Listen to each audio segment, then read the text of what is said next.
Over the course of running businesses, I've realised every single time how important it is to focus your team on the mission.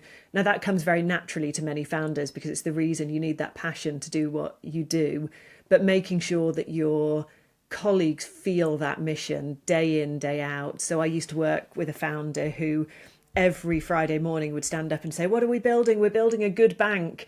And that really, it became part of the psyche. And that focus on mission, which as things get busier and as you're out fundraising and out pitching, you can kind of forget how that's the main motivator for many people. So that's probably number one.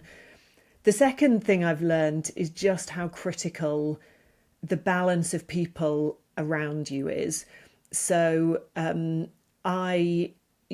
a sort of stereotypical founder who's a big thinker and imagines the impossible and is a real driver.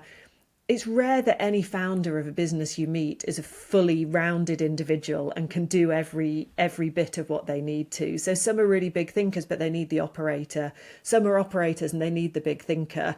So having the humility to understand who you need to fill in your gaps rather than hire people in your own image is absolutely critical, because no one is ever going to be the complete package, but your team can be the complete package. And if you get a trusted relationship across that team, then that to me is the key for delivering anything. It doesn't matter what kind of business.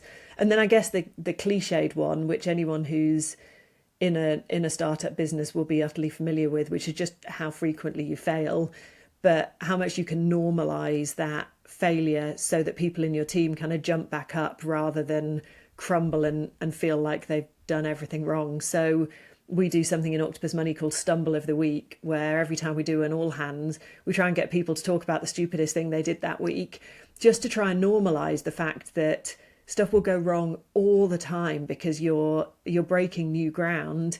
And the quicker you can bounce back up, the quicker you'll learn and the faster you'll solve the problem.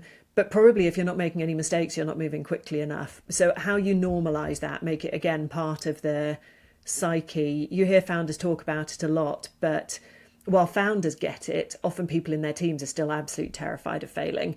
So that's another thing I'm obsessed with in any business I run.